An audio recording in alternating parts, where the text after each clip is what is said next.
ॐ श्री गुरवे नमः। ॐ शांति शांति शांति।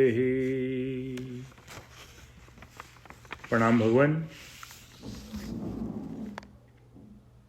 संत श्री ज्ञानेश्वर जी महाराज द्वारा विरचित श्री ज्ञानेश्वरी गीता का भाष्य, जिसके दूसरे अध्याय के चौथे मंत्र की व्याख्या चलेगी। इससे पहले भगवान उवाच में भगवान अर्जुन को कहते हुए कि तू शोक मत कर, ये करुणा का भाव, अंतःकरण की दुर्बलता से कोई कार्य सिद्ध नहीं होता। उठो और युद्ध करो। अब आगे अर्जुन ने कहा, हे देव सुनिए, इन सब बातों का तो यहाँ कोई औचित्य ही नहीं है। सबसे पहले आप ही इस युद्ध के स्वरूप को देखिए और फिर विचार कीजिए। यह केवल युद्ध ही नहीं है, अपितु प्रमाद है, बड़ा भारी अपराध है, जो मेरी दृष्टि में प्रकट पाप है। यह कार्य करने में मुझे दोष दिख रहा है। यदि मैं युद्ध में प्रवृत्त होता हूँ तो मुझे इस पाप का भागी होना पड़ेगा। निसंदेह इसमें मुझे स्वजनों की हत्या के महादोष का भी सामना करना पड़ेगा।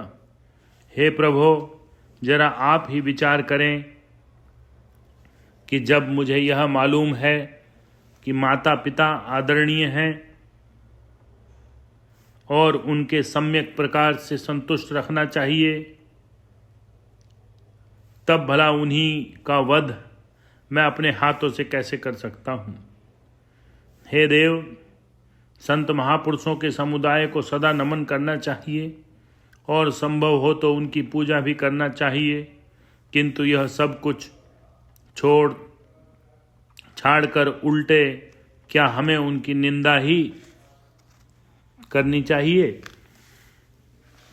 उसी प्रकार से हमारे संबंधी और कुलगुरु, जो हमारे लिए सदा पूजनीय हैं, इन महापिता भीष्म और द्रोणाचार्य के तो मुझ पर अनंत उपकार हैं। देखिए, जिनसे हमारा मन स्वप्न में भी वैर नहीं कर सकता, उन्हीं का यहाँ प्रत्यक्ष हत्या कैसे की जा सकती है। अब आगे जीवन धारण करने में नाम की शोभा नहीं है। न मालूम आज इन लोगों को क्या हो गया है कि इन्हीं गुरुजनों से सीखी गई शस्त्र विद्या का अभ्यास आज हम लोगों पर इन्हीं पर करना चाहते हैं। मेरी योग्यता का श्रेय तो केवल गुरु द्रोणाचार्य को ही जाता है। धनुर्विद्या का ज्ञान मुझे उन्हीं से मिला है। अब क्या उनका उपकार का भार वहन करते हुए मैं इन्हीं का वध करूं, जिनकी कृपा प्रसाद का वरदान मुझे मिलना चाहिए। मैं उन्हीं का अहित चिंतन करूं। क्या मैं इस तरह का भस्मासुर हो गया हूं। अर्जुन ने फिर कहा, हे देव, समुद्र की गंभीरता तो बहुत सुनी जाती है, पर उसकी वह गंभीरता भी देखने मात्र की होती है। पर इन गुरु द्रोण के मन की गंभीरता ऐसी विलक्षण है कि उसमें कभी हलचल नहीं होती। निसंदेह यह आकाश अनंत है, पर फिर भी इसको मापा जा सकता है, परंतु इन आचार्य द्रोण के अगाध हृदय से हृदय के माप का कोई सवाल ही नहीं उठता। किसी समय सुधा का स्वाद भी बिगड़ सकता है या काल के प्रभाव से वज्र के टुकड़े टुकड़े हो सकते हैं, किंतु द्रोणाचार्य की मनोवृत्ति को कभी विकार युक्त नहीं किया जा सकता। प्रेम भाव की चर्चा करते समय उदाहरण स्वरूप माता का नाम मुख्यतः सामने आना ठीक ही है, पर द्रोणाचार्य तो साक्षात मूर्तिवंत प्रेम ही है। करुणा का प्रादुर्भाव इन्हीं से हुआ है।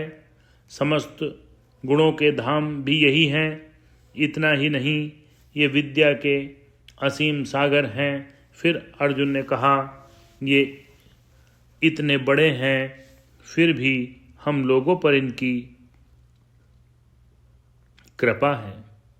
इस स्थिति में हम लोग कभी इनके वध की कल्पना कर सकते हैं क्या? यदि मेरे प्राण भी चले जाएं तो जाएं,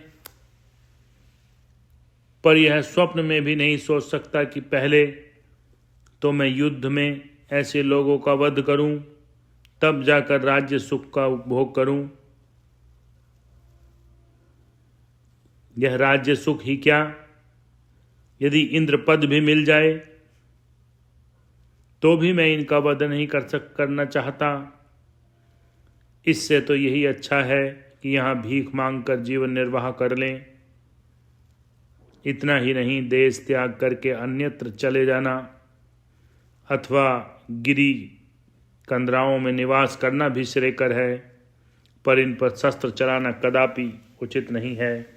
हे देव, जिन बाणों पर अभी नई धार लगाई गई है, उन बाणों से इन लोगों के मर्म स्थान पर आघात करना और फिर उनके रक्त से सने हुए सुख भोग को प्राप्त करना। भला ऐसे सुख भोग को लेकर कोई क्या करेगा? रक्त से सना हुआ वह भोग भला क्या सुख देगा? बस इसी कारण यह विचार मुझे नहीं भाता, इसलिए आपकी ये बातें मुझे पसंद नहीं हैं। अर्जुन ने उस समय इन सब बातों को बताकर श्री कृष्ण से पूछा कि हे भगवान, अब तो आप मेरी बातें आपकी समझ में आ गई हैं ना?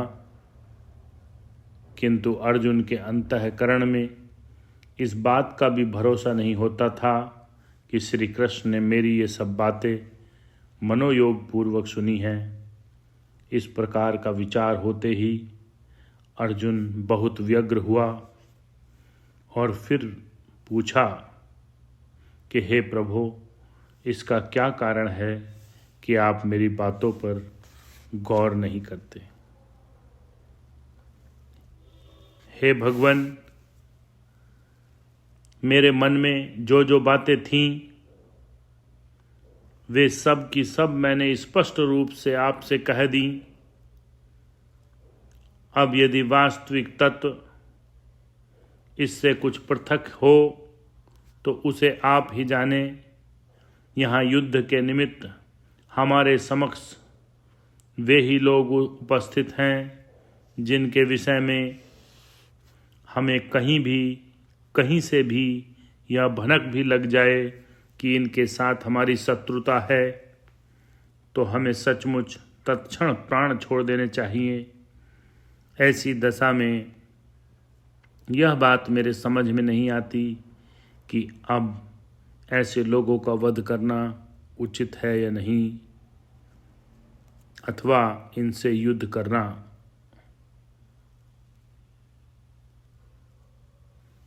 इस तरह से भगवान अध्याय नंबर 2 का 6वां